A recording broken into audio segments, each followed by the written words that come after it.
mean that beginners will not get context out of it and content out of it. So beginners also can be what do you call little more attentive, little more serious about this session, so they'll get to know what kind of insights could be of possible help to you for your mains 2027.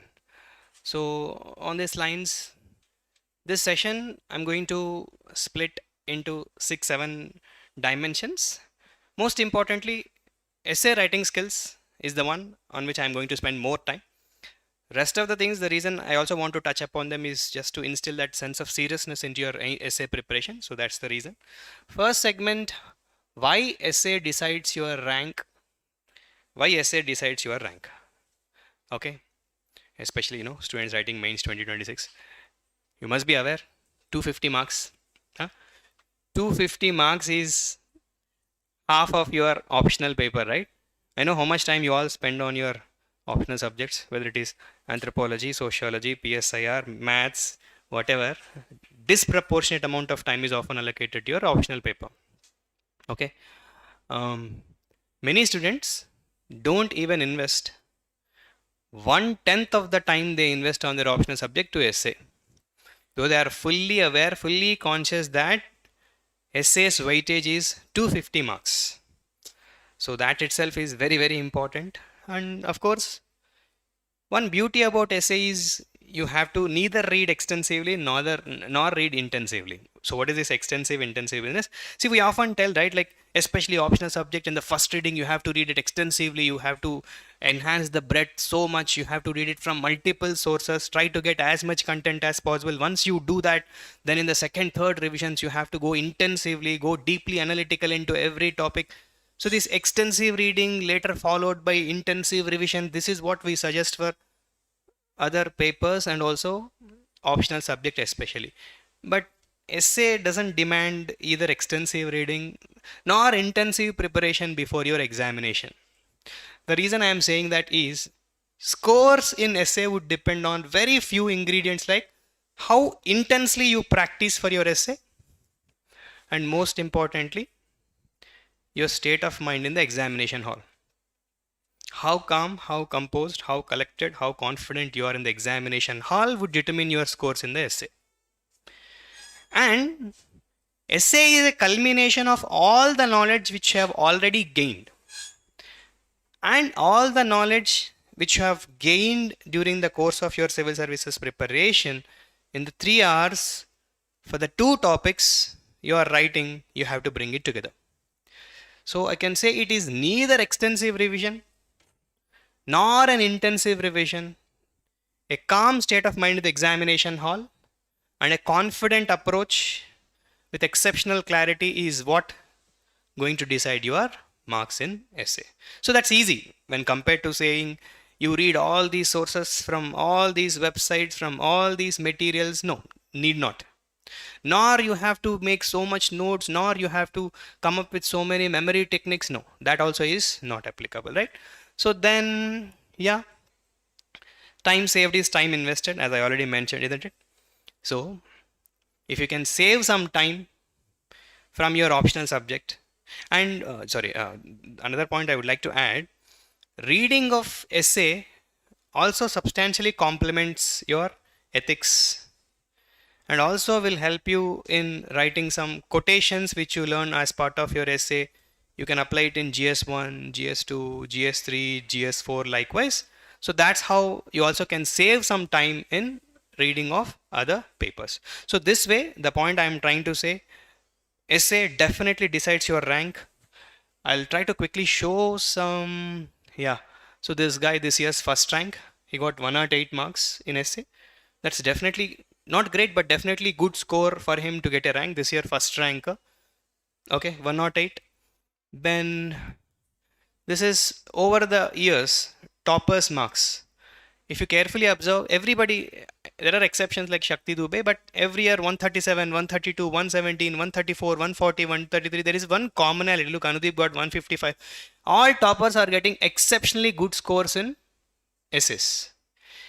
They might not be getting not so good scores in GS 1, 2, 3 or sometimes optional subject also, but essay and ethics is always determining your scores.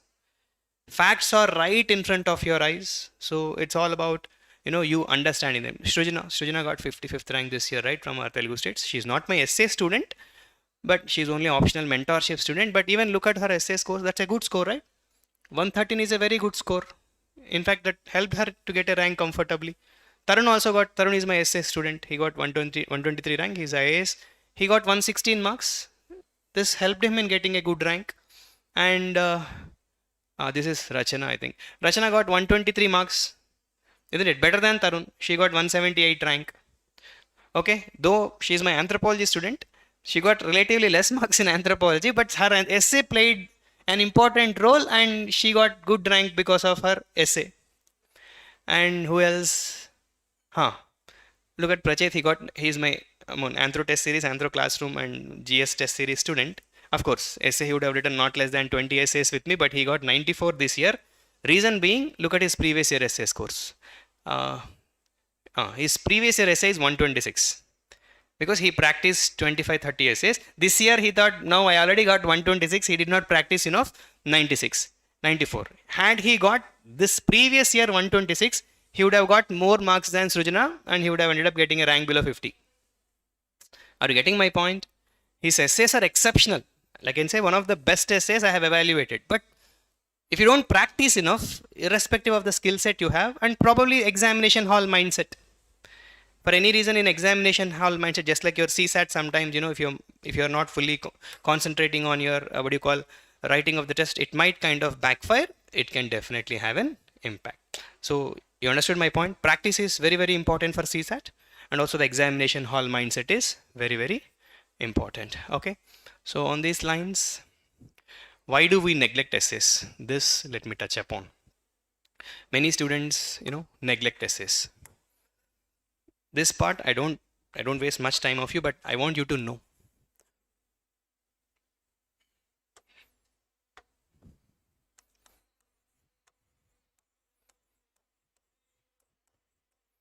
So the reason why many students neglect essay, first thing is, I can confidently say, ignorance.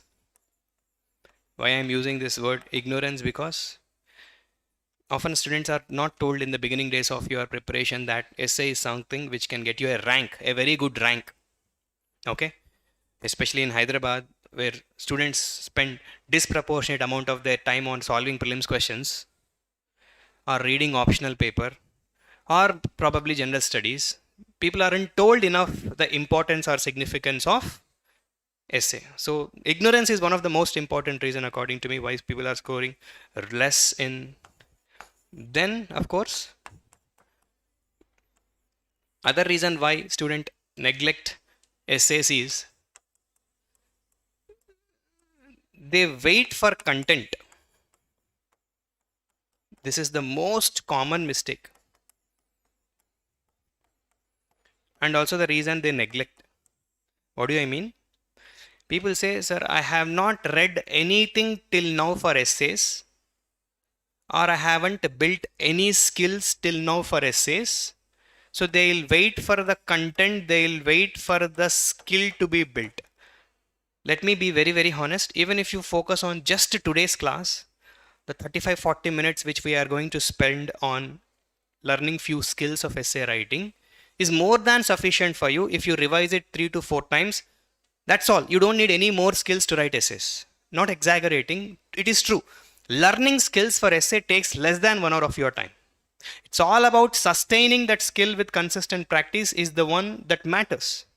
Again, there is no specific content for essays. Try to understand, if you have carefully observed UPSC essays over the last 5 years, you really need no content. What you need is a little bit of common sense, little bit of observation of what's happening around you is sufficient for you to write essays. If you think I have to complete whole of my syllabus, revise syllabus 2 to 3 times, I should have 200 quotations in my mind, I should have read 200 books of different political scientists or sociologists or mythologies. No, you need not do all that work for you to start writing essays. Basic skills, knowledge about basic skills, and intensive practice is what is needed. So do not wait for the content to be built, and do not think that there are some exceptional skills or what you call premium grade skills you have to master for you to start writing essays. Okay, and that should not be the reason for you to neglect writing of essays. Okay, then one common myth that students have that in turn would lead to neglect of essays, it is this: students think they should have a good command over English. Please come out of this illusion. You need not have any illusion, you do not have any flowery content or any flowery language. Basic English is sufficient for you to start writing essays. Only thing is that you should not commit blunders in framing of sentence, and avoid grammatical mistakes. That's the only English skill you need to have. Little bit of good vocabulary and good ability to frame sentences would be rewarded by additional 5 to 10 marks. I'll not say that you will not have an edge, but it has got nothing to do with your intention or seriousness to start writing of essays. So come out of this aspect that you need to have good command over English for you to write essays. No, English has not got nothing to do with your essay writing skills. Okay, so let's not overspend time on these aspects, because I want you all to know the outcome. What will happen if you neglect your essays? Very simple. If you neglect your essay writing from now, first possibility, you may never get an interview call. If your scores are hovering between 80 to 100 or 80 to 90, you may not get an interview call. Even if you get an interview call, you may end up getting not so good service. Okay, so the point is simple: neglecting of essays, outcomes are going to be disastrous. So we all should learn to prioritize our time. Give at least 1/10, I'm not even asking 1/5, at least 1/10 of the time you give to your general studies and 1/10 of the time you give to your optional subject. That is sufficient for you to get very good scores in your essays. In the end of the session, I'll also specifically tell you how much time to spend and also how many tests to take, especially if you are writing mains 2026, how many tests you have to write before getting into and on what days you have to write, and regarding evaluation and all, I'll try to suggest at the end of the session. Now let's get into the most important part of the session, that is specific skills you have to master. Before I deal in little bit depth and detail about the specific skills you have to master, come out of this old mindset called as PESTEL framework. Many students even today think PESTEL framework is sufficient to write an essay. PESTEL means that political, economical, whatever, social, technical, environmental, legal. No, that's outdated.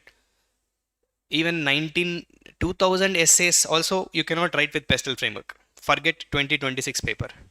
And recently in internet, I have heard what you call other skill, other framework. Some DFIR skill or something, some coaching center has come up with that skill. I really don't know what is that, but it seems logical on its face. It's a good selling point. That DFIR is something, it stands for dialectical thinking, epistemological grounding, psychological, historical, what do you call, innovation, some stuff, whatever. But I don't think that also is very much outdated. The DFIR skill or whatever skill is outdated. Reason being, the point is simple. They're asking us to reflect upon. They're asking us to be intuitive, innovative, isn't it? On the topic, you have to reflect then and there. And every topic, it's not just about building dimensions. Building dimensions is very, very important, but show that originality, show that creativity, show that on-spot reflection. So that is what is going to help you good marks in essays. Okay.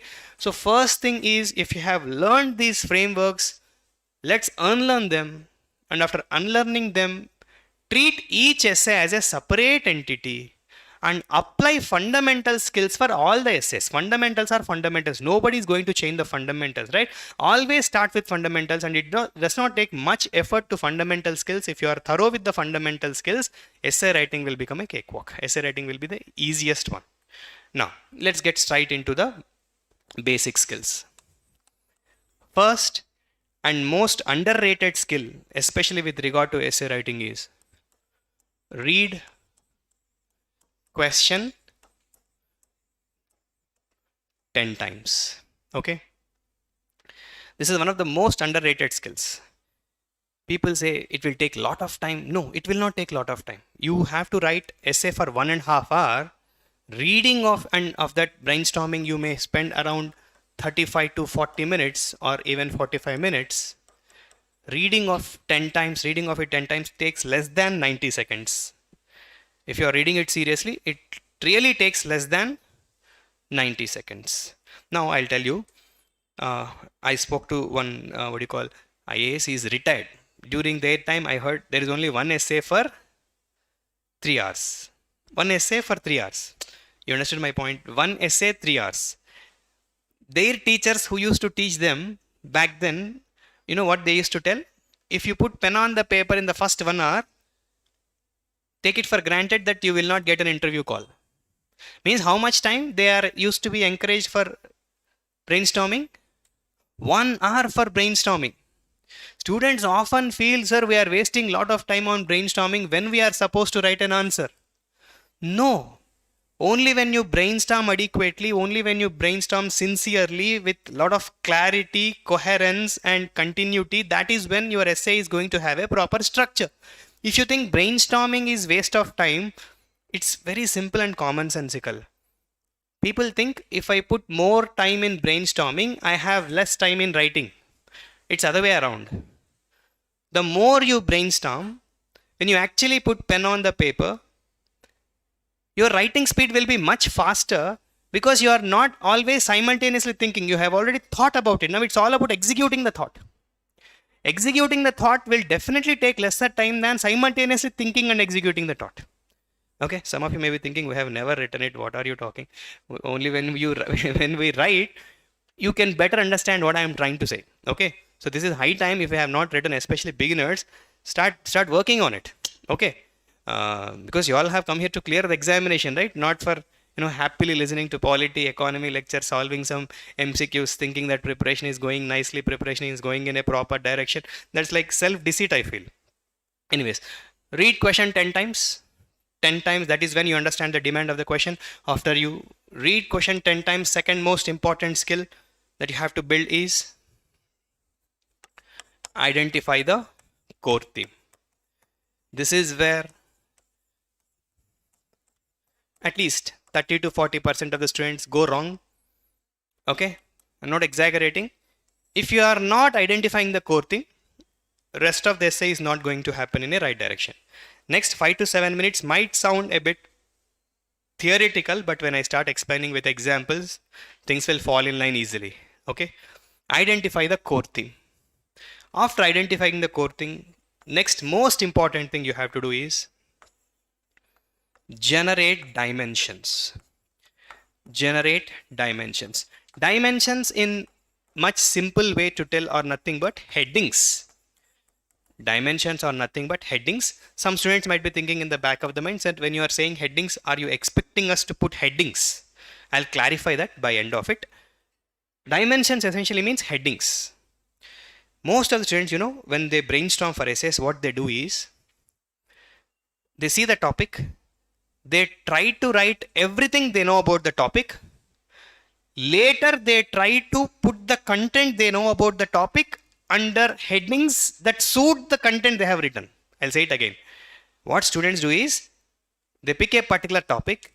Then the moment that topic they are seeing, all the random examples they are getting into their mind, all the random thoughts, random ideas, quotations, everything they'll put in one paper. After randomly jotting down all the ideas, later they'll try to identify a heading for that content. This is what most of the students do. No, that is not at all appropriate. You have to first have a systematic boundary for your thinking, isn't it? Brainstorming should happen in a structured format. And that brainstorming to happen in a structured format, what you should do is you should first identify certain dimensions, certain headings. Again, when I'm saying dimensions, headings, pestle is not dimension. Whatever defer is not dimension. I'll tell you how to generate dimensions with an example. Be a little patient for next 5 to 7 minutes. So after generating dimensions, next most important thing is generate arguments within dimensions. This is another important aspect. Generate arguments within dimensions. After you generate the dimensions, after you generate the headings, within the dimension, try to generate the arguments. This is where one of the most common and also I can say to some extent a disastrous mistake students make is students often focus more on examples.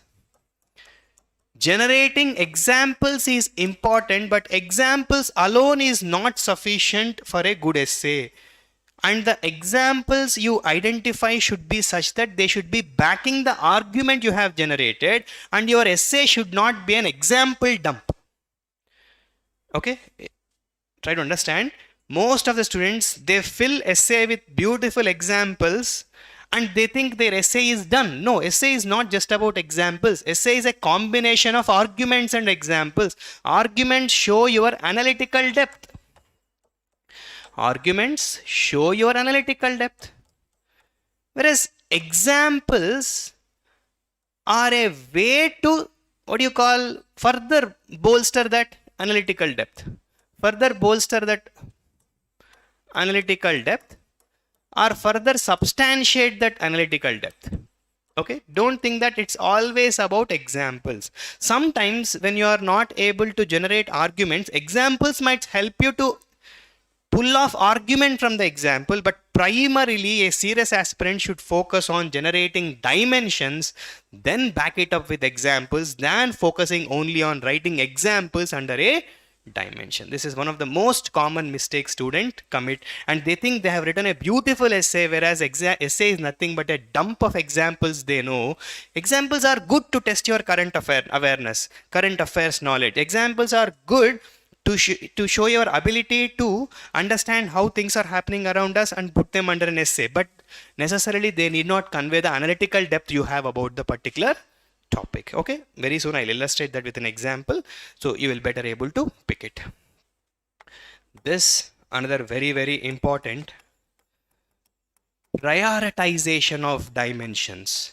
So this is where students often go very wrong. Prioritization of dimensions. Let's say there is a particular essay, and for this particular essay you have generated 5, 6, 7 headings or dimensions. You should have crystal clarity on how much content you have to write under each dimension.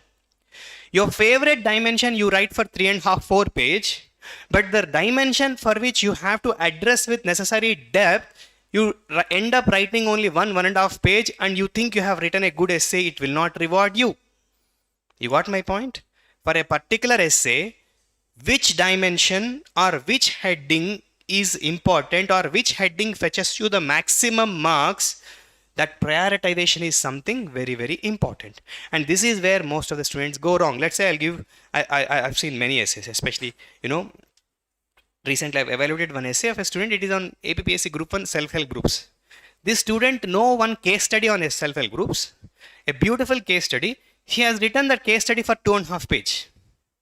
And he's arguing with me, sir, this is such a beautiful case study and why are you not giving marks?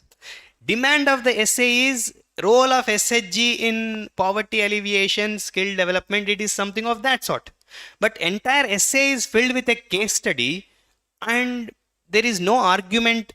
There is no argument to it. And the case study might be very good, but it will not bring you marks. So the point is very simple. The headings you identify, which are nothing but the dimensions, should be prioritized adequately and proportionately to their ability to fetch you marks. Got my point? Yes. Then after prioritization of dimensions, another important skill you have to learn is logical arrangement of dimensions. This is another very important. Logical arrangement of dimensions means, the headings should have a flow. The headings should have a flow. The headings should not be random. Okay, they should flow in a proper direction. I'll illustrate with the example. It's easy to tell here, but when I illustrate with an example, you'll understand its significance. Logical arrangement of dimensions. Another important skill is using connectives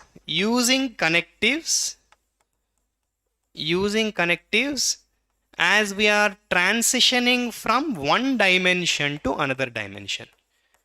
using connectives as we are transitioning from one dimension to another dimension.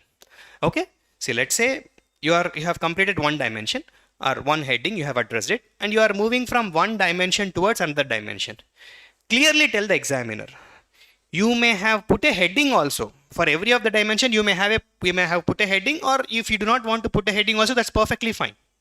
But examiner should be clearly told, okay, I have completed this part of the essay. Now from this, I am moving to the next part of the essay. I am done with this. I am done with A. Now I will discuss B. I am done with B. Now I will go to C. This is a very simple skill, but most neglected skill, I would say. In reality, this is what establishes the connect between the essays. Otherwise, each of the essay might sound like discrete entity, beautifully explained, but that logical continuity or coherence in the essay is never built if you neglect this simple, easy to apply skill, that is using connectives or connective sentences or connective words as we are transitioning from one dimension to another dimension. Ninth skill which are supposed to build is, okay, good introduction and good conclusion. Of course, this is very, very important. Good introductions and good conclusions. So what is a good introduction and what is a good conclusion is very, very subjective, but again, it's not something which we cannot master. I'll straight away come to the common mistake committed here. People write 3.5 page introductions. The moment we see 3.5 page introductions, we understand this guy doesn't know how to prioritize the essay. You got my point? Introductions and conclusions should not be very lengthy. Let's say if you go to a movie, the opening shot is for 45 minutes, gone. Or if the climax is for 50 minutes, gone. Okay, introduction has to be impactful. Introduction should set tone for the movie, right? And also the climax should leave that enduring impact on you as you are coming out of the movie theaters. That's it. If you drag it beyond a point, things get boredom, and it is like inviting a disaster. If the first 15-20 minutes is so boring, then people can imagine what they'll expect next. So make it crisp, not very lengthy. Sometimes the demand of the essay might, expect you to go more than 1.5-2 pages, but not every time. 90% of the times you don't need that.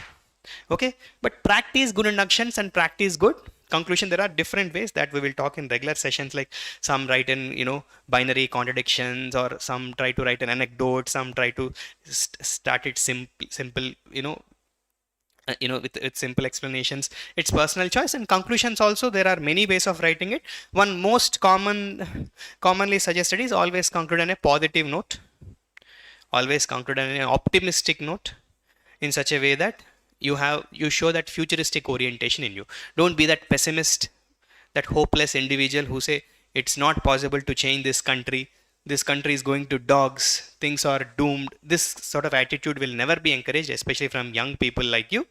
Conclusions should always radiate positivity.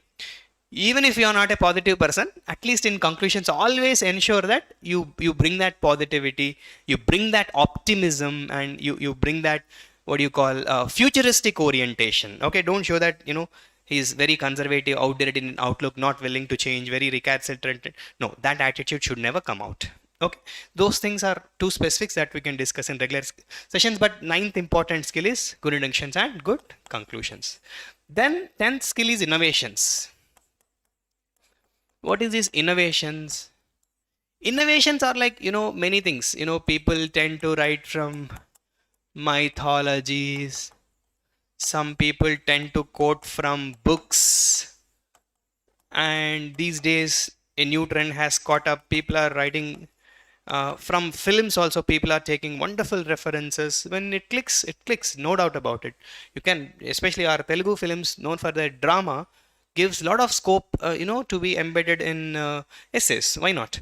Innovations, some also, though it's not suggested, but sometimes when your illustrations are so good that they stand out, I'm not encouraging to draw diagrams in an essay, but some illustrations you may have developed on your own, very original, very thought-provoking, very creative, you may do it.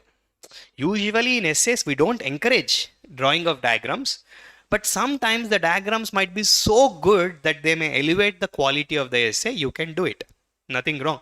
So all these things, mythologies, quotations, film references, what you call illustrative diagrams, if you wish to write, these things will become innovations. But the problem is, students spend disproportionate amount of time on this. This is not needed. Only do it selectively, only to the extent that is needed, right? Just these are the 10 skills you need to master an essay. If you really have so much time, revise these 10 skills 100 times. Just implement or try to implement these 10 skills. Trust me, that will definitely work. And this is not a standard framework. There is no framework in it. These are just fundamentals, right? What did I say? Read question 10 times. Identify the core theme. Huh? Generate dimensions or headings out of it. Generate arguments within the dimensions. Then generate examples that matches the arguments. Worst case scenario, if you're not able to get adequate arguments, pick an argument from an example itself. Prioritize the dimensions, how much space you have to give to your each dimension. Logically arrange these dimensions. They should have a coherence. Then use connectives as you are transitioning from one dimension to another dimension. Write good introductions, write good conclusions. That's very, very important to set the tone of the essay in the beginnings, or as examiner is leaving the essay, at least for 1-2 minutes of time, your essay should linger in his mind. Oh, such a beautiful essay. Make his time worthwhile. Don't make him feel, what did I just do now? Okay, definitely you will not get scores. Okay, if you're able to create that impact, yes, no doubt. Then innovations like adding mythological stories, quotes from books, or film references, illustration, definitely all these things would be encouraged. But in your preparation, don't give disproportionate amount of time for this stuff. Okay, now you have learned enough theory. Let's get into practice now. Take just 1 or 2 minutes time. Read these 10 skills once again before we get into actual practice, and I want all of you to seriously participate in the practice. First, I'll start with a simple topic. Then we will get into, okay, somewhat, we'll get into PYQs straight away, okay. 2025 topics we will do. Two PYQs we will do.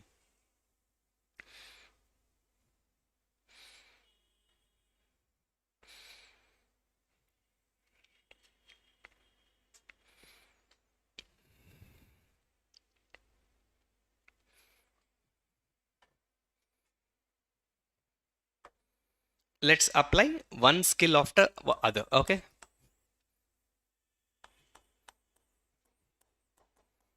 I'm writing the topic here. It is one of the easiest topic.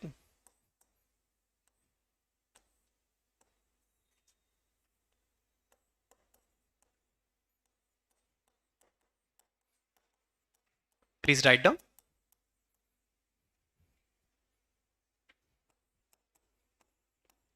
After practicing on this topic, we'll go to the next two topics.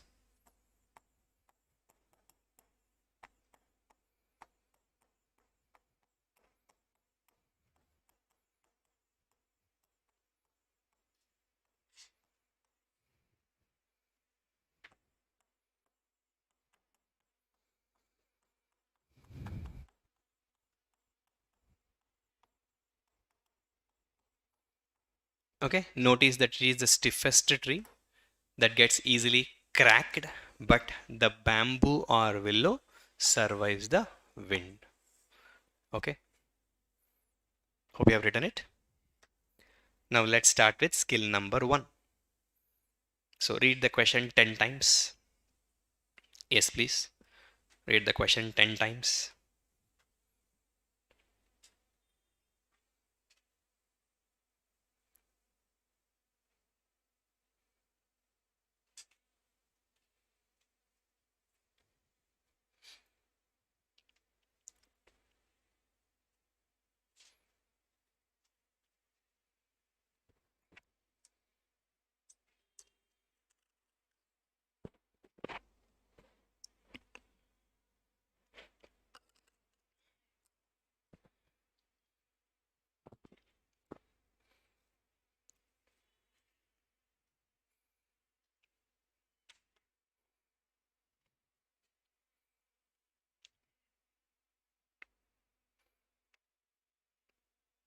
Okay.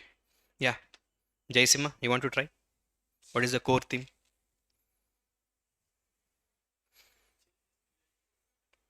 Change, yeah. Flexibility, yeah. Flexibility. Any other things? Rigidity, yeah. Rigidity, yeah. Flexibility, yeah. Adaptability. Core theme. Any other ideas? Rohinath, what do you think is the core theme? Anyone? Last benches. What could be the core theme? Yeah, flexibility or adaptability. Rigidity also in certain ways. But simplest way is flexibility or adaptability is the core theme, isn't it? Stiffest tree gets easily cracked. Means something which is rigid, something which is stubborn gets easily cracked. Whereas bamboo or willow is also a type of tree which is kind of adaptable, which is kind of flexible, that can survive the wind. That can survive the wind. Wind means rough weather, rough weather, or rough times, tough times. Bamboo or willow can survive the wind. Why they are able to survive the wind? Because of what trait? Flexibility or adaptability. So the particular question, what is one virtue or one trait it is going to highlight? Flexibility or adaptability, and that is the core theme of the essay. Core theme of the essay. Now that you have identified the core theme, first skill. What is the second skill? Generating the dimensions. Now, yeah, quickly tell me what dimensions. Dimensions means what headings? What headings?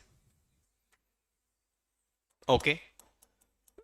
You tell me quickly. I'll try to write on the board. So what is flexibility is one dimension. Okay, I agree. Then others? Why you want to write two things under one heading? Significance, let me put the other heading. Okay. So another heading, significance of flexibility. Very good. Yes, anything else?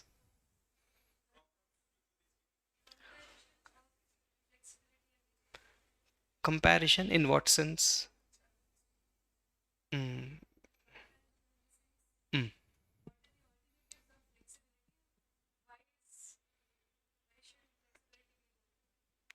Oh, that is significance of flexibility, right?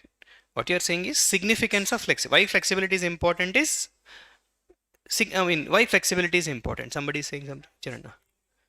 Okay, challenges of being rigid. Okay, I'll write it another way. Negative consequences of being rigid rather than challenges. We call it negative consequences. If somebody is rigid, what negative consequences he might possibly face is more appropriate, right? Negative consequences of being rigid. Flexibility versus rigidity is what we are discussing. So there are advantages of flexibility. Definitely there are negative consequences of being rigid. Let's talk about it. Then anything else?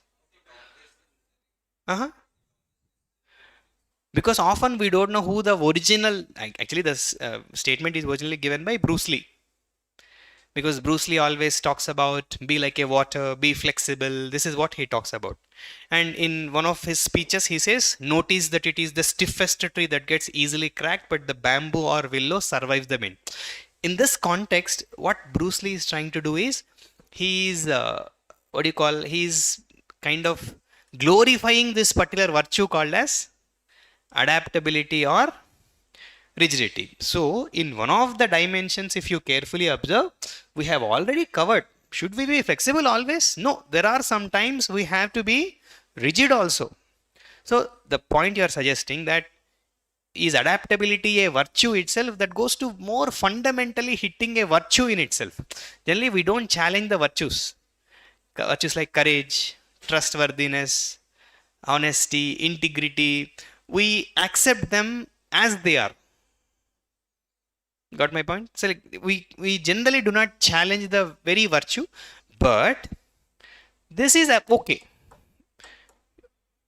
Based on some circumstances, it is appropriate for us to be rigid when it comes to our core values, when it comes to our core principles, when it comes to certain core aspects. We should be rigid about those core principles.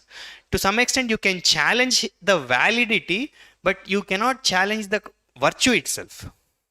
Because virtues are universal standards. They're accepted universal standards. You got my point?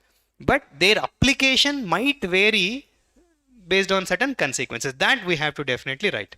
Any one dimension, one more dimension added, this will become a perfect essay. Anyone? Oversimplification of flexibility ante did not get you. Challenges of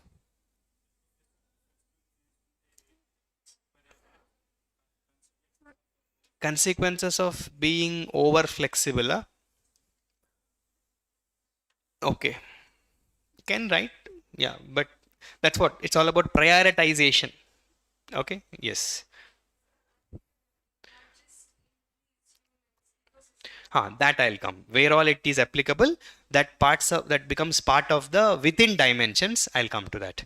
Okay, one more thing I was expecting from you all is, what makes anyone rigid? Isn't it? Often individuals, institutions, communities, societies, even nations, they tend to become rigid. What's the source of this rigidity? Why this rigidity creeps in?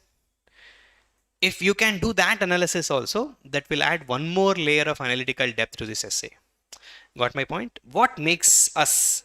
Us need not be just at individual level. At individual level also, sometimes people tend to get rigid, some institutions get rigid, some societies become rigid, some communities become rigid, some nations, some institutions become rigid. So if we can analyze that aspect, the solution for it, anyways, we are talking how to instill the virtue of flexibility. Okay, so that completes the whole of the essay. Okay, so what are the dimensions we generated? Flexibility, significance, negative consequences. Should we be flexible always? Then how to instill the virtue of flexibility? Then why?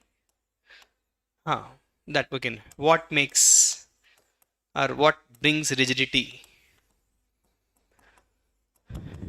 These are some of the major dimensions. So things like you can write, but it's all about prioritization. Now, next most important skill, prioritization. Prioritization means how much content you have to write under each dimension. This common sense is very, very important to score good. Let's assume 100 words, one page. Okay, for simplicity, 100 words, one page. Is this clear? And let's say in UPSC you are supposed to write around 1000 to 1200 words or something like that. 1000 to 1200 words. 10 to 12 pages is what you can write and you should write. Humanly, that much only is possible. Now, based on this, try to tell me. I'll say it again. 1000 words, 1000 to 1200 words. In a page, 100 to 120 words are an average. Now, what you should think calmly and tell me how many words. So, what are we trying to practice under this? Prioritization of dimensions. Means how much content you will be writing under each of the heading. Yes, tell me. So, how much time we should give, how much space we should give for this? What is flexibility? Yes, including introductions, conclusions, everything. 1000 to 1200 words. Yeah.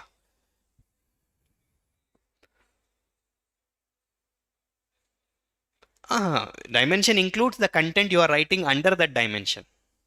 Dimension means what all you write under it also is dimension. Got my point? Yes. Now tell me, what is flexibility? How many words we should give for it? No, around 100. Around 100. Anywhere between 75 to 100 words. You should not overdo this part. Significance of flexibility. How many words we should write? Significance of flexibility. This is very important, right? 150 is only 1.5 page. This is one of the core themes, right? One of the core dimensions. 200 to 250 words also is fine. Okay. This can go even up to 200 to 250 words. What about this? Negative consequences of being rigid. This also is somewhat important, right? You can take it up to 150 to 200. Now, what about this? Should we be flexible always? This is like an antithesis, right? Antithesis should be done but need not be overdone. Around 100 to 150 words is sufficient for this. 100 to 150 words. According to me, this also is a good dimension. What brings rigidity? Why sometimes, people, institutions, organization, whatever, get rigid? This also can be touched upon and go up to 150 to 200 words. And finally, how to instill the virtue of flexibility? Around 75 to or around 100 words for it. Then conclusion, 75 words or up to 75 words or 75 to 100 words. Okay, I'm just fixing a range. So because it's not that just because I am saying these many words, sometimes in examination hall you should get thoughts also, right? And but this is just the range. So what did we just work upon? Which skill? Prioritization of dimensions. So we have learned generating the core theme. Then after that, identifying the core theme, generating the dimensions, then prioritization of dimensions. Then we will get into the next skill, generating arguments within a dimension. This also is one of the difficult skills, not an easy skill. But let me tell you, if you identify the core theme well, generate dimensions well, identify the core theme well, generate dimensions well, that itself will take care of 60% of your essay is done. You're already there. And of course, let me add prioritization also to that. If these three things are taken care, 60% of the essay marks you already got. Only another 10% is for generating arguments within a dimension. Another 10% is for examples within the argument. 80% of the essay is just these 5 skills: identifying the core theme, generating the dimensions, prioritization of dimensions, generating arguments within a dimension, generating examples for the dimension. Takes care of 80% of the essay skill.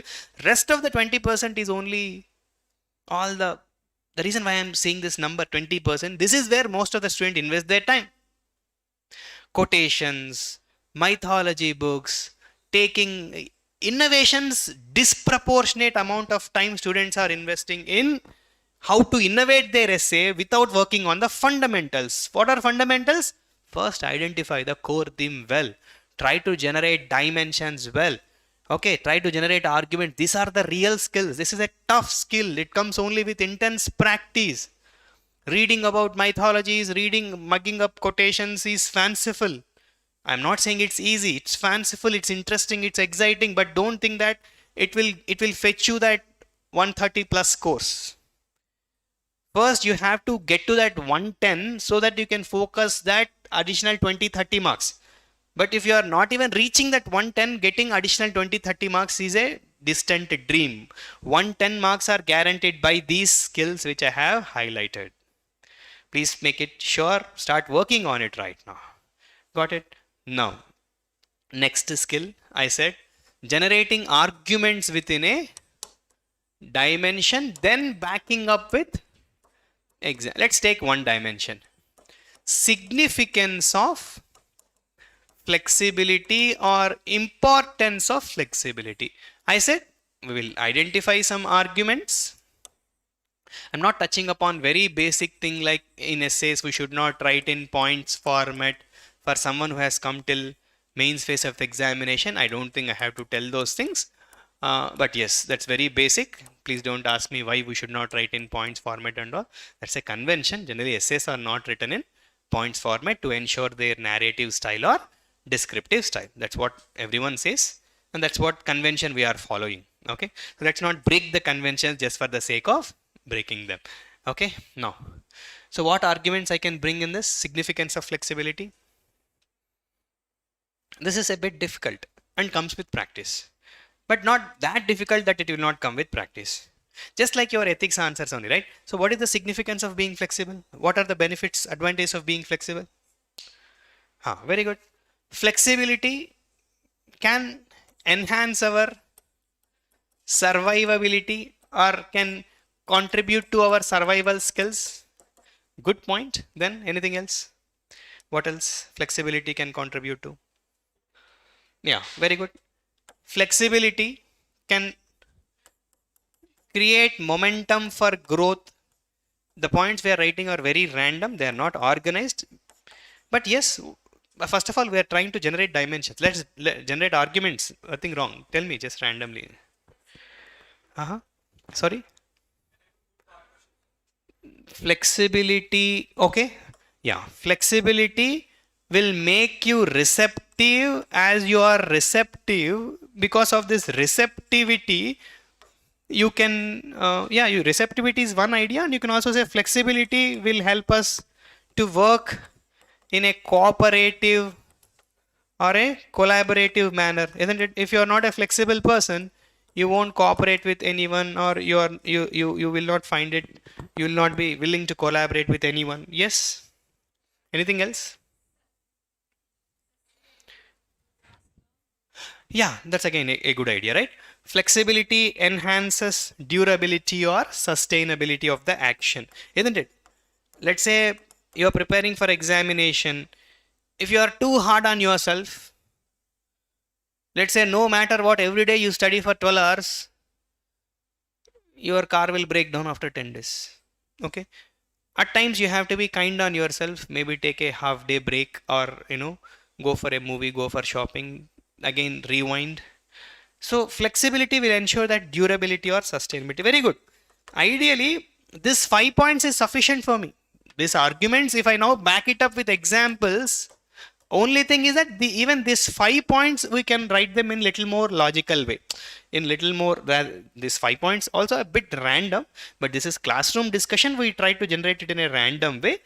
Even those 5 can be arranged in a little bit of logical way. As you do brainstorming, try to write them also in a little bit of logical way. Then now identifying examples is not a big thing. Okay. Or sometimes you have an example. In that example, you think what argument I can match it. Okay. It might appear difficult in the first instance, but with practice, what you need to do is just 20 essays practice. Let's say you're writing mains, every day 15 minutes. Take one essay, do brainstorming. Just do this. Core theme, generate dimensions. If possible, at least for 2 to 3 difficult dimensions, generate arguments. Then that's it. And I'll tell you what to do on essays and how to practice for essays, all those things. But every day instill this practice. Let me generate core theme, identify core theme, generate dimensions. For important dimensions, at least I'll try to generate arguments, and I'll try to identify examples. So never ever do this mistake of writing just examples and thinking that you have written a good essay.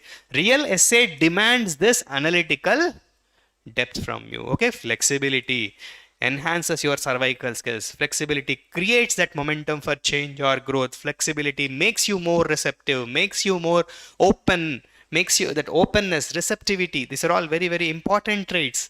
Then cooperativeness, the cooperation, collaboration, flexibility enhances the durability. Even within this, again, you can have a substructure.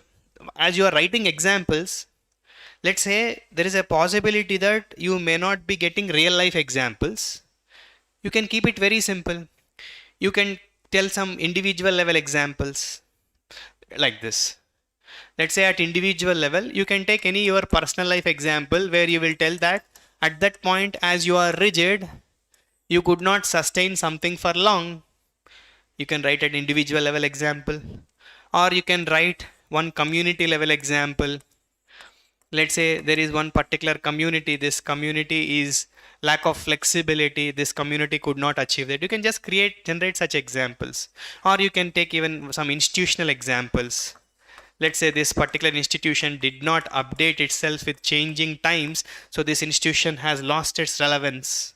Or particular society, this society is still conservative, it's not flexible, it's not adaptive, and it did not change in tune with the time. This society got outdated, and like that. Or this particular nation, even in the modern times, it is not embracing change, it is not adaptive. So this, again, within the dimension, you can follow this substructure. Got my point? Nothing wrong. That will bring more coherence to the essay. Got my point? So that's it. These are the skills you have to ideally master for writing an essay. Okay. Now just take 2 minutes time. We will do one more essay from 2025.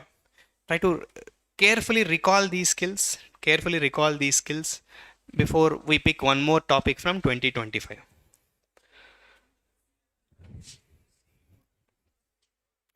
Yes, logical arrangement of dimensions I told, right? Okay, I'll just address that also. Dimension should be arranged in a logical manner. In this particular essay, logical arrangement is very simple. First, you will write what is flexibility. Then I would suggest significance would sit well. Then I would suggest negative consequences of being rigid would sit well. Then I would prefer writing what bring rigidity in some people, institutions, or whatever. Then I would suggest should we be flexible always, a kind of antithetical statement. Then I would suggest to close with how to instill this virtue of flexibility, then concluding remarks. Okay, as we are writing essays, as we are evaluating essays, I'll try to give some specific suggestions like avoid lengthy sentences, avoid lengthy paragraphs, try to underline important words, keywords. Examiner should not spend more than 3 minutes on your essay.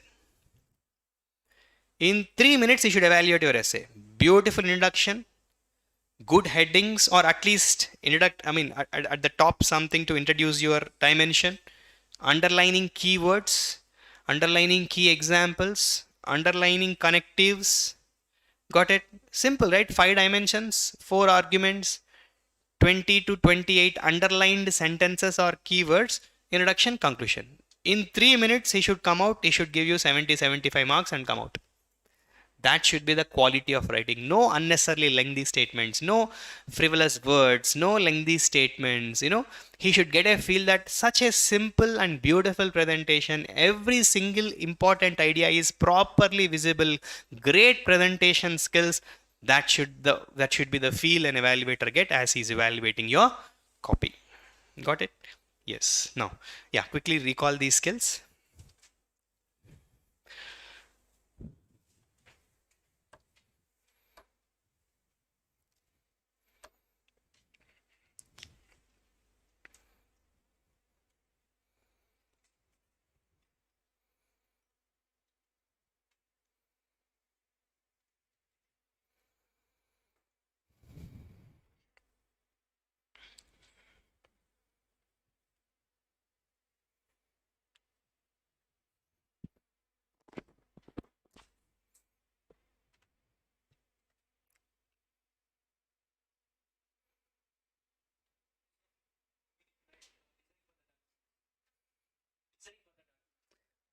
It's a reasoned argument itself. The argument itself, we write it in such a way that it's a reasoned argument.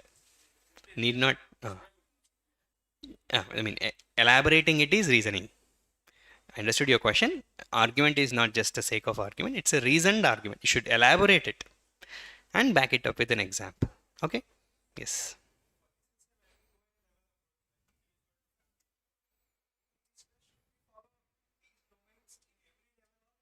It's a bit difficult to apply in every dimension. Wherever there is a scope, you can apply. That framework I told, individual level, community level, institutional level, society level, national level, might not be possible for every dimension because we don't have so much space. Yeah, that comes with practice. As you are writing, you will understand, okay, here there is a scope for application. We should have that 8 to 10 frameworks handy, apply them based on the suitability, Charan. Okay.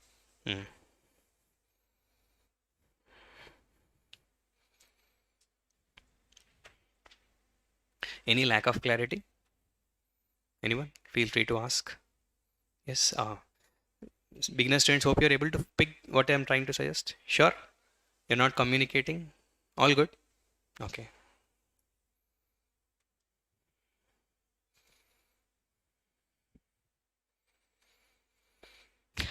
Okay. Now, let's take one essay from 2025. I'm not able to connect to internet. If anyone can read out, there is one essay on art of winning a war. Just Google if you have smartphone. 2025. Art of subduing enemy is not fighting. There is essay of that sort. If anyone can quickly read that essay for me.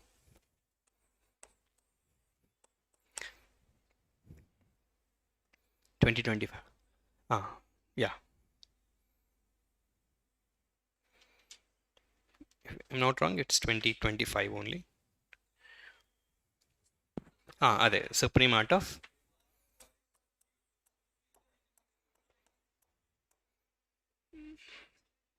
the supreme art of war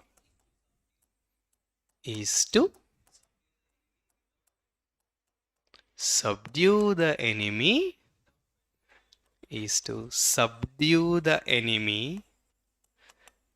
without fighting. This is 2025 PYQ. Many students attempted this question, so we will see this. Our supreme art of war is to subdue the enemy without fighting. Rohina? Without fighting. Fighting. Okay. Chalo, read the question 10 times. That is the first skill we learned. The supreme art of war is to subdue the enemy without fighting. Okay. Read it 10 times. Let's put energies only on identifying the core theme.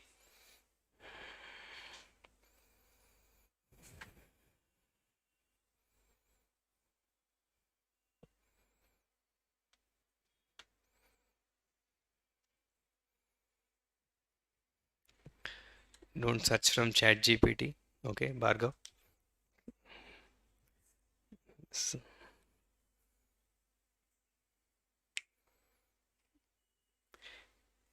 AI tools and essay preparation won't go hand in hand.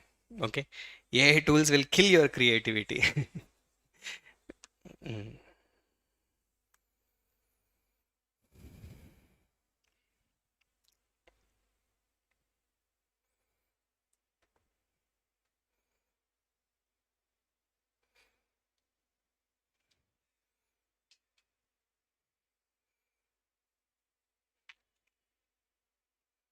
Okay, so what's the core theme? It's a very simple again. If you watch Telugu movie Jalsa, that's the whole, you know, యుద్ధం గెలడం అంటే శత్రువుని చంపడం కాదు, ఓడించడం. As simple as that. Watch Telugu movies. You can write any of the UPSC essays.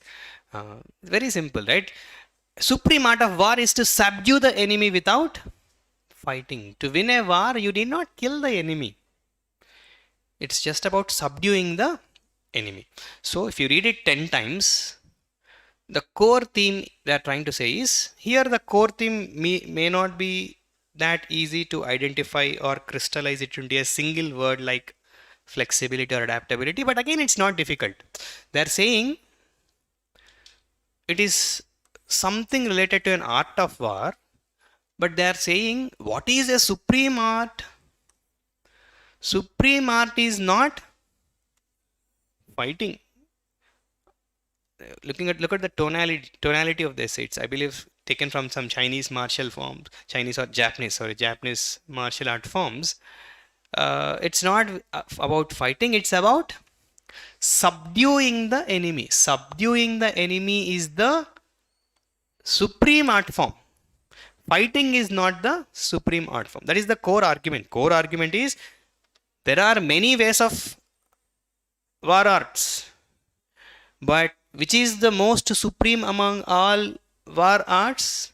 Subduing the enemy, not fighting. Look at the tonality. They are saying not fighting. In a way, they are taking a stand against fighting, and they are trying to glorify other aspects like subduing the enemy even without fighting. It's that simple.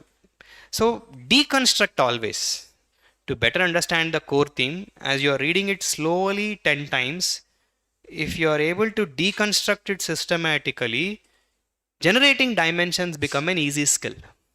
If you read it in a hurry, if you make any predestined or predefined conclusions just by looking at the statement and try to fit your thoughts within them, that's dangerous.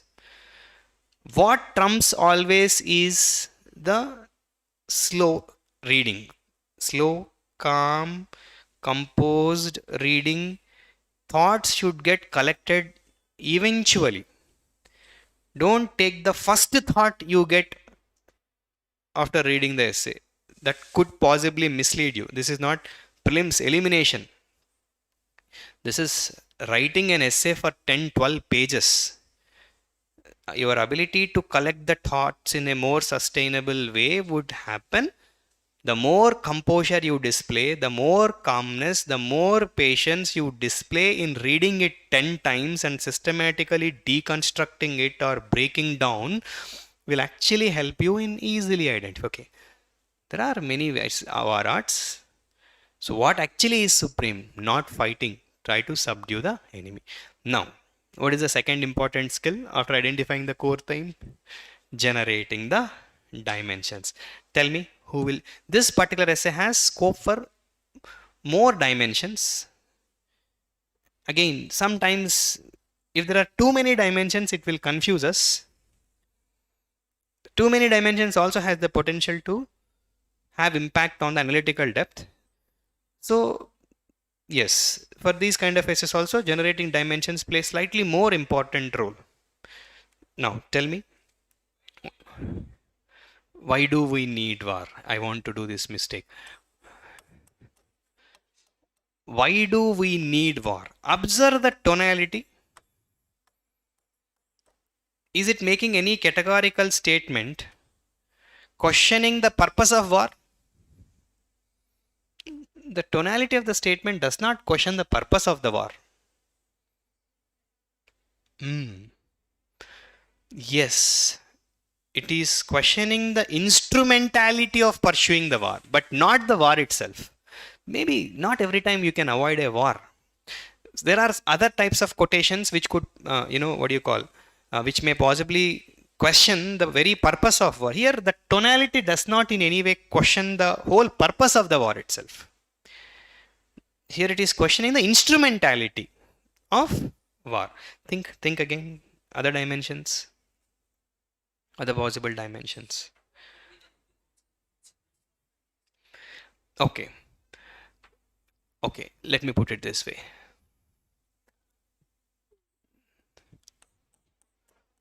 Fighting as an art of war. Fighting as an art of war. Okay. Then other aspect they are trying to highlight is subduing the enemy. What is the spelling? Yes, okay. Subduing the enemy. So how can you subdue the enemy even without fight? Simple.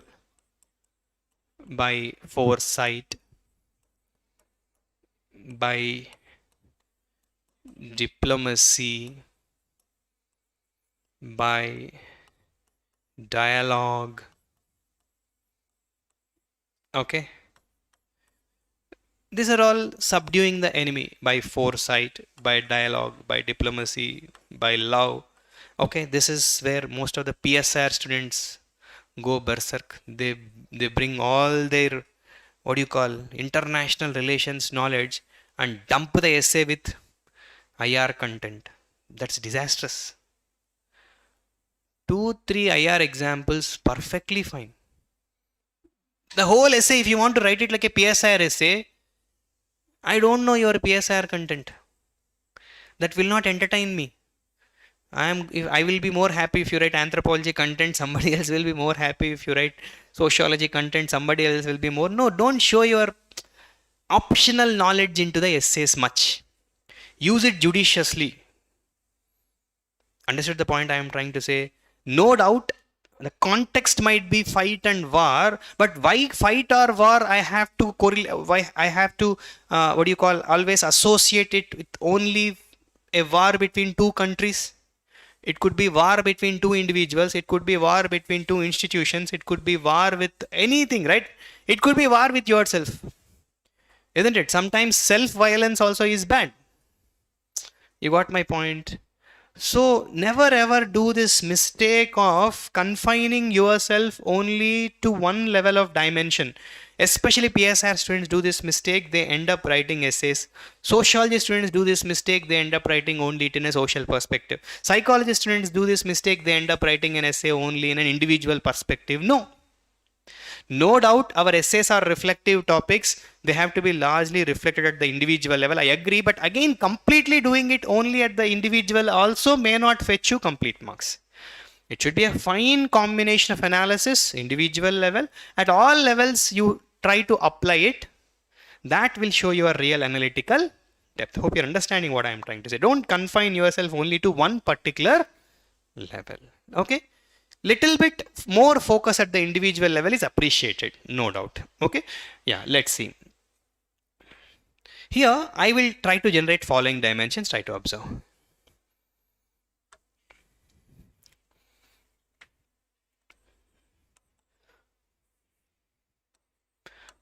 Y is subduing the enemy,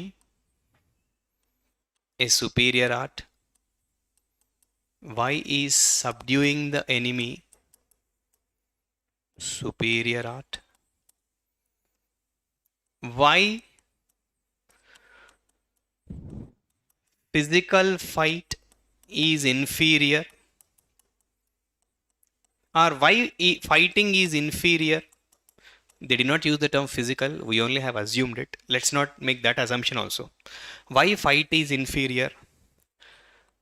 Why often people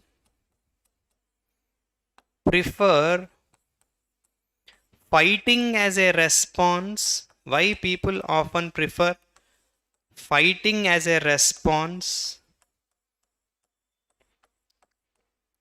Okay. Superior. Y is subduing of enemy. Here it is nothing but talking about the positive consequences. Okay. Positive consequence. Why is subduing the enemy a superior art? Why physical fight is inferior? Why often people prefer fighting as a response? Any other arguments you want to? Any other arguments?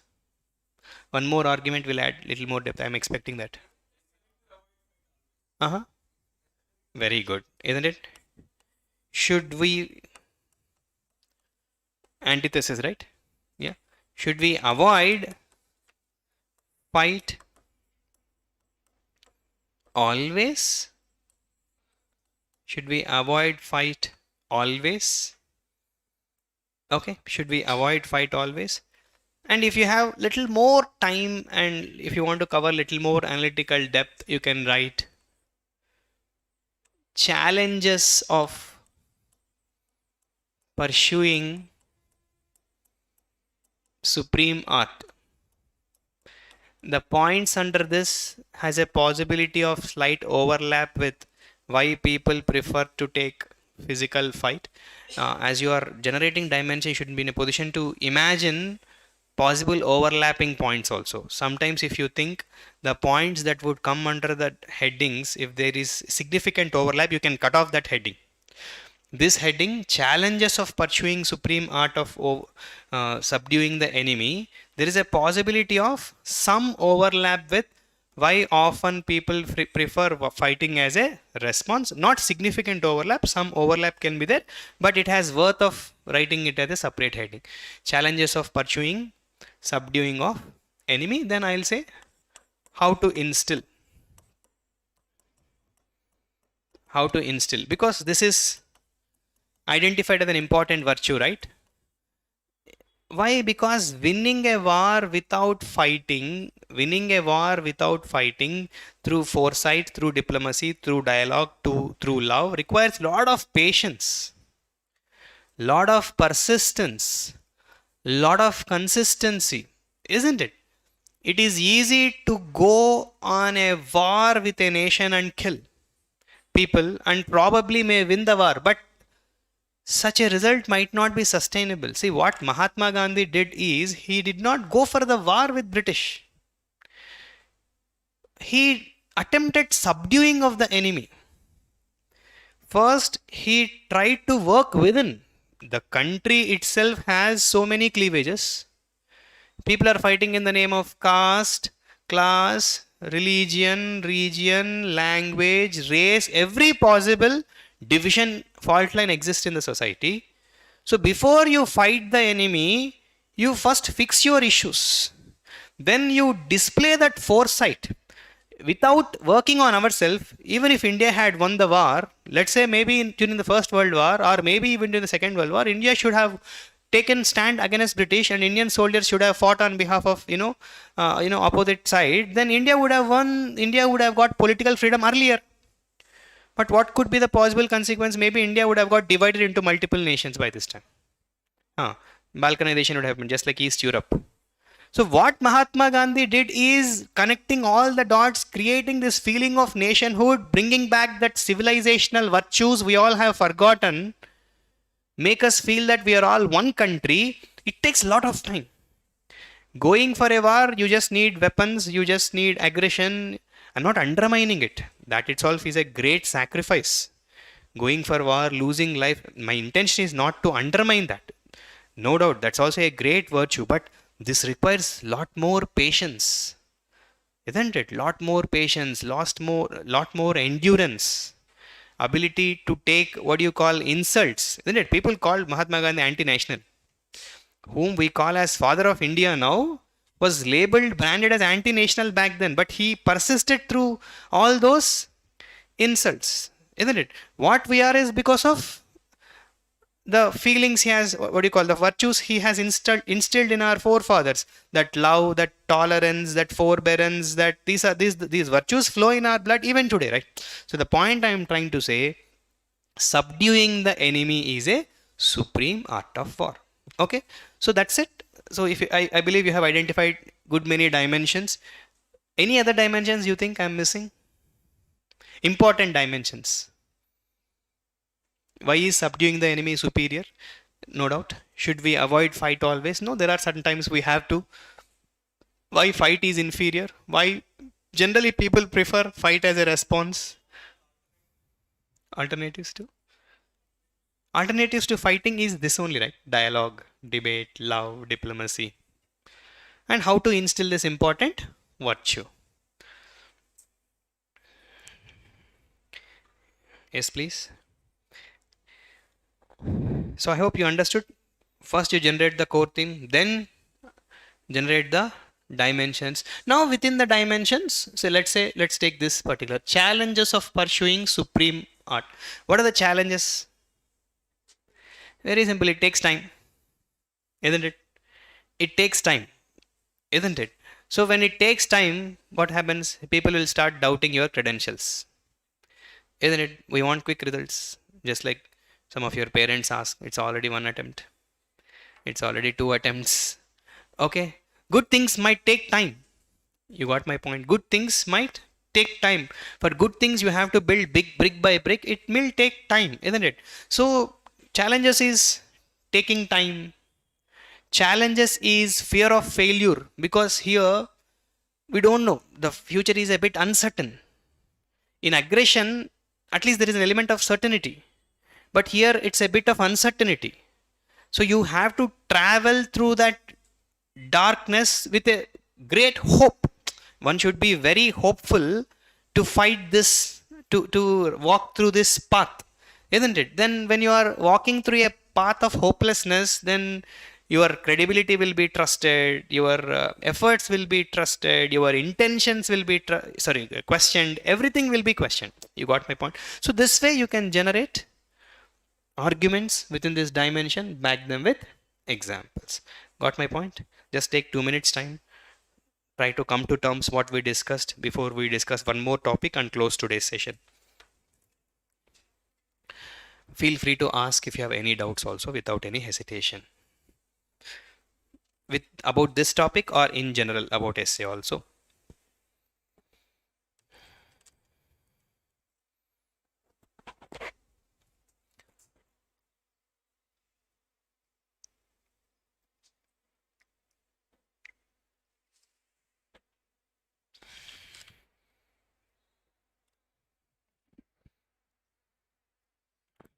You're asking something, Marish?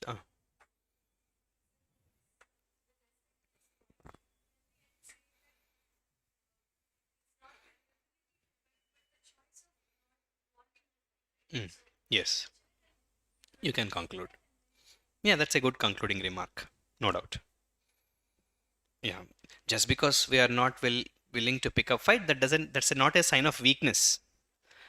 That is the argument you are trying to put. Yes, that's a good argument. It can be written under uh, which heading you can write? Yeah, it under this, subduing the enemy is a superior art. Under that you can write. Okay, yeah. You can, it's also a good concluding remark. Yeah. Yeah, ideas, you will get plenty of ideas. First, if this frame, I should not use the term framework, but if this dimensions are ready, every time try to generate dimensions from the demand of the essay. This pestles, decipher, whatever frameworks and all, they'll not lead you to appropriateness. They'll just confuse you. They'll bring a lot of randomness, no systematicity, nothing spontaneous will come out of such frameworks. You will try to fit the content you have in a prefixed boxes. It gets chaotic. Yes. Ah, yes, ma. Mm.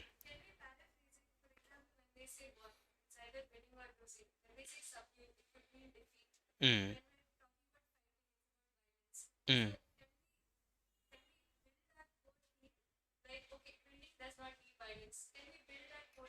Yes, ma. That is what deconstruct. That's how you have to, as you are reading it, you not only identify the core thing, simultaneously what you are doing is you are deconstructing the whole essay, right? That will make it easy for us to generate the dimensions without confusion.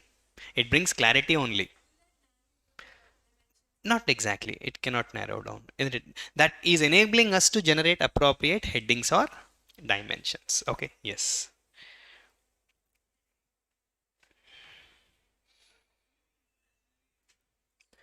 Imagine, that's a good question. How many examples should be real, how many examples should be imaginary? Often students ask this question. It's something practical. అంటే అప్పుడు గుర్తు whatever we are able to recall we will write. If you are not able to recall, create an example. As create means not artificially create, something that should fit into that. Got my point? uh, yes, yes, that's what you can tell from your personal life, your friend's life, whatever, you can quote it like an example. Yes, isn't it? It's that's uh, isn't it? Sometimes how can you generate example for everything? Of course, if you read newspapers very thoroughly, take down every case study, maybe you can, but practically not that easy. For example, so many examples. Okay, let's take one more question. Okay, from 2025 only. In part B, let's do that question. One question is there on stillness, mind, something, right? Water, muddy water, something. Read it once. Muddy, muddy waters. Muddy waters is best cleared by. Muddy waters is best cleared by leaving it alone. Yeah. Uh, muddy waters is best cleared by. Muddy waters is best cleared by leaving it alone. Simple topic only, right? You only will tell me the core thing. Okay, I'll not tell.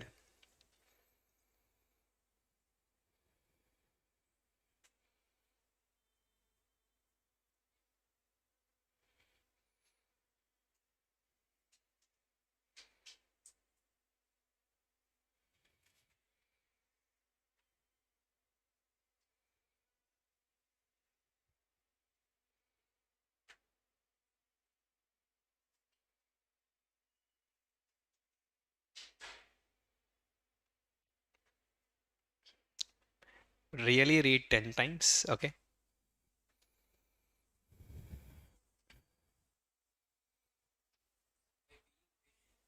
take time, take time.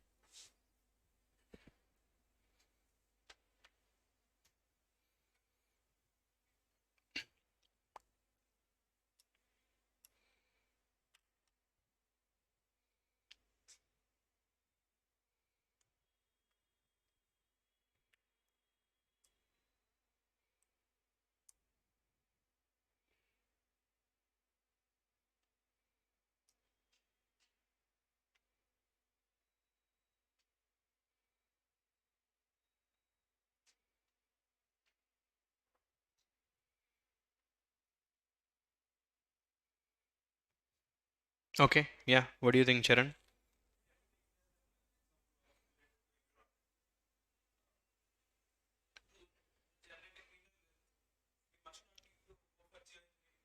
That is an example, right? Let's pick the core theme. What you said is an example, right? Why example?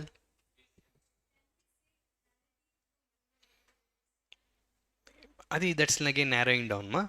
Why human interference again? Patience, okay. Mm-hmm. Patience. Mm-hmm.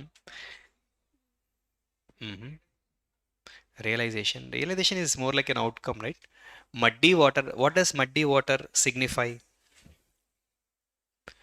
Muddy water is it kind of what do you call? It's a symbolic. It's symbolic of disturbance. Muddy water is a symbolic of what else? It's a symbol. Chaos. Yeah. It's a chaotic situation. Disturbance. So best cleared by. Best cleared by means. Huh. So you have a disturbance. What is the best way to resolve this problem? Best way to resolve this problem is leaving it alone. Don't poke. Just watch calmly. Simply put, you can say non-interference. Non-interference or minimal interference. This is what examiner is trying to teach us. Okay, you have a problem. We appreciate. But what is the best way to resolve this problem is minimal or leaving it alone means don't poke it unnecessarily. Just wait for it. Maintain that calmness, maintain that composure, maintain that stillness. So that calmness, composure, stillness is nothing but a kind of non-interference or stillness. So stillness will resolve the problem. Stillness will address the disturbance or chaotic situation. This is the statement they give. Okay. Now you only take 2 minutes time. All of you, we have already worked on 2 essays. It's going to be the third essay in this session itself. Tell me dimensions and I want you all to generate most appropriate dimensions. Dimensions mean nothing but headings. And I myself have clearly identified, okay, what is the best way to resolve the problem or a disturbing situation or a chaotic situation? Non-interference, stillness, calmness as a means of solving the problem.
Yes, please. Tell me. Mm. Mm. Significance, huh? We should make it little more deeper. Let's say they are saying it is the best. So we should try to tell why it is the best. There are several ways of resolving the problem. Question statement is giving our statement is made in a categorical way. This is the best, isn't it? That is what it is saying, right? Best cleared. Such a categorical statement. Let us substantiate, na? Okay. Let's say you should not write why in the exam. Just for the sake of your understanding, I am writing why non-interference,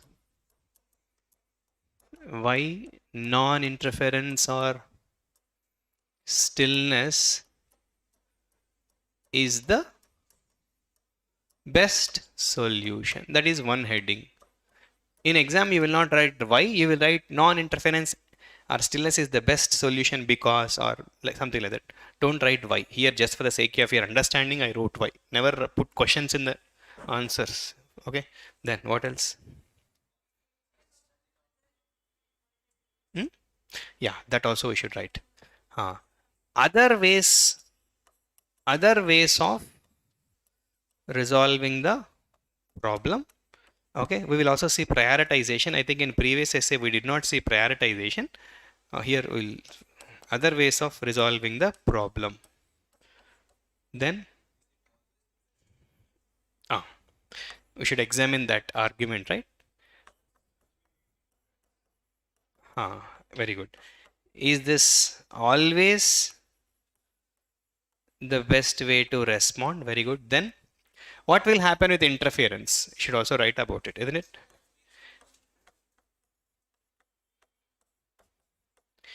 Interference and its negative consequences. Yeah. No, not let's focus more on, because it's a categorical statement, right? They're asking for, they're saying don't interfere. Categorical statement. So we did not just, we have identified other ways also. We did not acknowledge, we have acknowledged the possibility that there are other solutions also. Not that we have denied the possibility. Here we are now challenging the statement by saying interference, we are further substantiating it by saying interference has some negative consequences. We are also challenging it. Is this always the best way? Okay. Then I'll add one more. Anything else you want to add?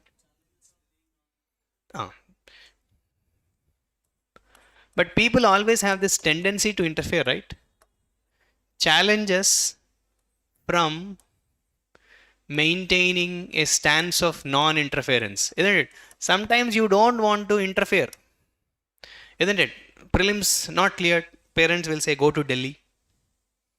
Then you don't know. Actually you don't want to go anywhere. You know your mistakes. You want to stay here. You address these mistakes. You know result will come in a positive way. But somebody wants to interfere.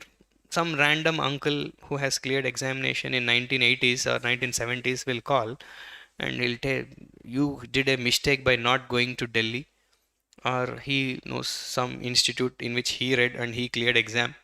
He will say you did not go to that institute that day. I told all this shit will happen. So somebody wants to interfere in your life and you readily want that interference because we don't believe in our own conviction. We don't believe in our own ability to take decisions for us, isn't it? We think less about ourselves, right? We undermine, we have less self-respect, whatever. Challenges from maintaining non-interference. Challenges from maintaining non-interference. That's it. I think enough. You can also write things like when to encourage intervention.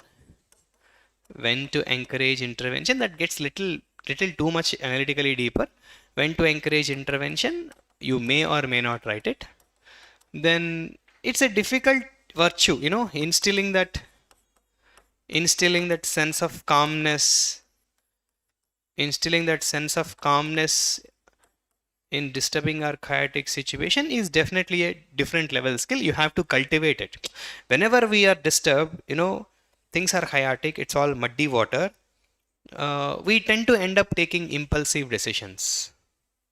We don't allow the dust to settle on its own. Once the dust settles on its own, decisions clarity will improve, quality of the decisions also will improve. But often we don't wait. We end up taking decisions in that haste, in that impulsivity. These decisions often come out to be disastrous. So we should cultivate that virtue of calmness or stillness. But that doesn't mean that we do not have that ability to identify what is the right time to sometimes we need intervention. So we also should have that sense to identify when is the time to intervene.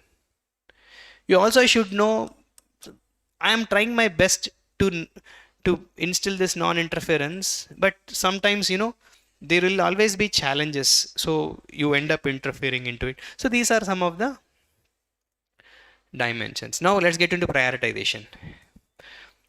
You already know 1000, 1200 words, Charan. Yeah.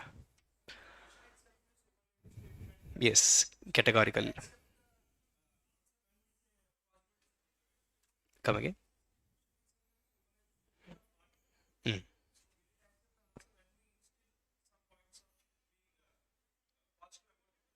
Yes. Yes. It's an antithesis, right? Question is the tonality of the question. Yes, that's a very good question. I understood your point. Sometimes this non-interference is one such virtue, unlike honesty, integrity, courage, trust, which are universally applicable. We cannot put this non-interference on that grade. It's a virtue, no doubt. It's definitely not a virtue which we cannot question at any point of time. The suitability of the virtue varies with time and place. You got my point? I understood your question completely. And even some questions and their tonality, we can definitely question the tonality. But having said that, that part we will not overdo. Only appropriately, proportionately we will do. Just to tell that we also know the other side of the argument. Means there are certain situations, there are certain instances where interference is necessary. You understand my point? Interference is necessary. But too much interference also is not good. So that optimality, that balance, sense of balance is important. Got my point? So now tell me, prioritization. This is the most prioritized, right? So I can give it around. Oh my god. How is this not moving? Okay. Around 200 words. Then other ways of resolving the problem, maybe some 100 to 150 words. Is this always the best way? No, there are other. Is this always the best way? Like uh, questioning the tonality. Yeah, this is not always the best way. Why this is not always the best way? You can write it. Which means sometimes non-interference is bad. Nothing but non-interference and its negative consequences in its simple way. Here also 150 to 200 words. Then interference and its negative consequences also 150 words. Challenges from maintaining non-interference, it's somewhat important. It takes around 150 to 200 words. When to encourage intervention, not very important, so up to 100 words. Instilling the sense of calmness, important, around 150 to 200 words. Okay, it's a good essay. Actually simple only. Here as I'm writing on the essay, it is like this. When you are listening from someone, you will feel it as difficult. When you sit on your own and you practice after learning the basic skills, nothing is easier than essay. Only thing it demands that sincere and consistent practice from you. You sit calmly because maybe I would have already read this topic. My ability to generate dimensions is faster even if it is on the stage. You got my point. As you are listening to the class in the real time, you may not be in a position to quickly identify the dimension the way I have identified. But when you sit calmly and think, introspect, it's not that difficult. Only thing is that you should build this skill. Once you build this skill, it follows. That's it. Yeah. Mm.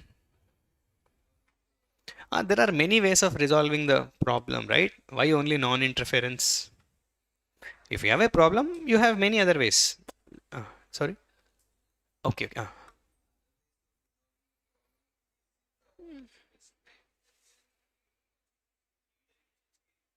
Overlapping points వస్తాయా? Other ways is an open-ended. You can write many solutions. In this too, Here we are specifically targeting negative consequences of non-interference. Here we are specifically talking negative consequences of interference. This too has very specific content that would follow under these headings. This has very open-ended content. You can write many ways to resolve a problem. You have many ways, right?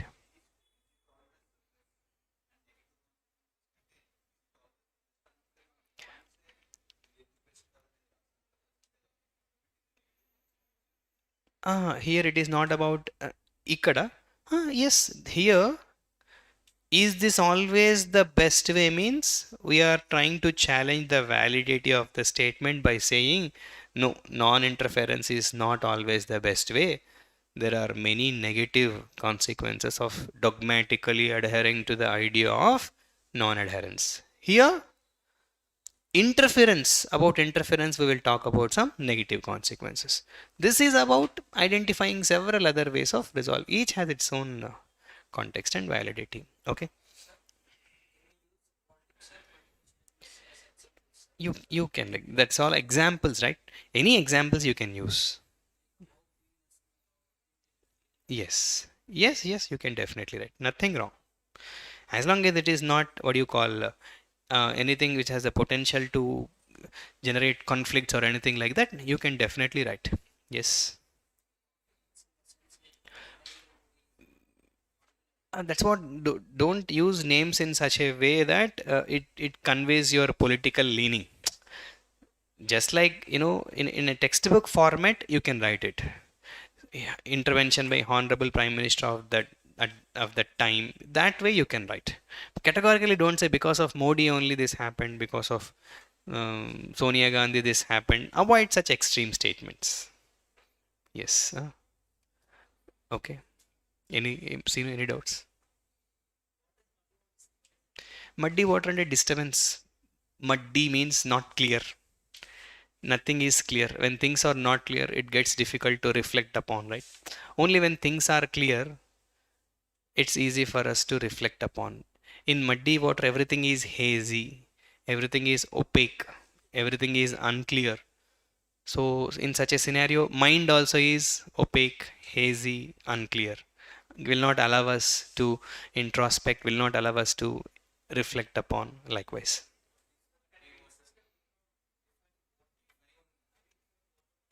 Yeah, that is always that I would usually suggest in the introduction itself. What is that? Muddy water is symbolic of this. This is symbolic of this. I mean, this is easy. This is symbolic of this.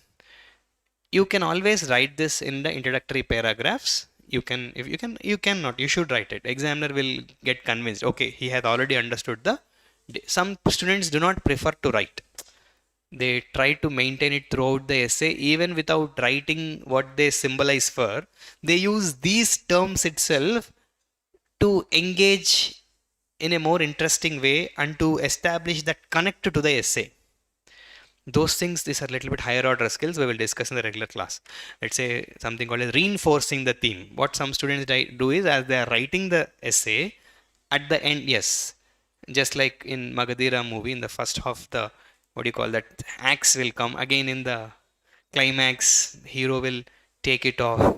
That connection, right? Screenplay.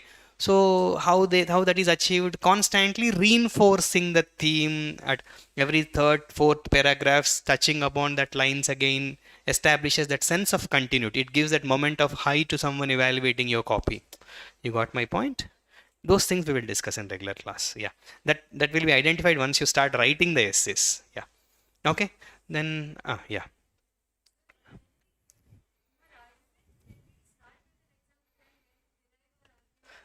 Some students do it that way, ma.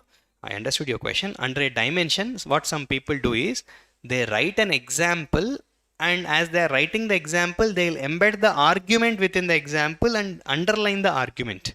That is one way of doing it.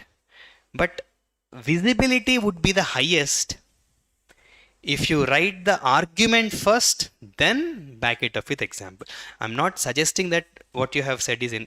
It can be done that way, but prefer writing the argument and backing up with example than just identifying the argument within the example? That's a good question. Yes.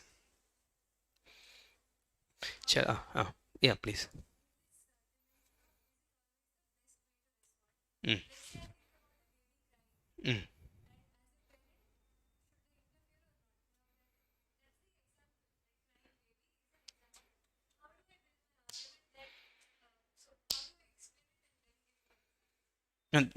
Because this is an example you are citing. You understood my point. So your example, I may not be in a position to identify as an examiner. You understood my point? So it's your responsibility to identify the argument within it, present the argument first, and convince the examiner that the example I'm citing is backing this argument. I know it might sound a little Greek and Latin, but in real, the example you told is very appropriate. I'm able to make sense out of it. But what argument is embedded in it is not clearly comprehensible to the examiner's mind. But essay is all about simplicity. Okay, so that's the reason. Simple. Identify the argument, back it up with example. Or as you're explaining the example, at the end of the example, do ensure that you are embedding the argument. Yes. Okay, I'll stop this session for today. We'll continue these sessions. If you're writing mains, even if you're not writing mains, okay, these are the times where you all wait for the result and waste your time. So I'm pretty sure that the time will be used well. GS 1, 2, 3, 4, for all 4 I'll be doing these sort of sessions wherein I'll come up with especially 1, 2, 3, 4, they have scope for a lot of frameworks, a lot of templates, a lot of topic specific preparation stuff, and of course they'll be much more intense, much more serious. Try not to skip these sessions. We'll have these sessions until Friday. Okay, I'll cover GS 1, 2, 3, 4 and topic specific answer writing skills, topic specific notes taking in each of these 4 areas also. Okay, yeah, thank you. Thanks for your time.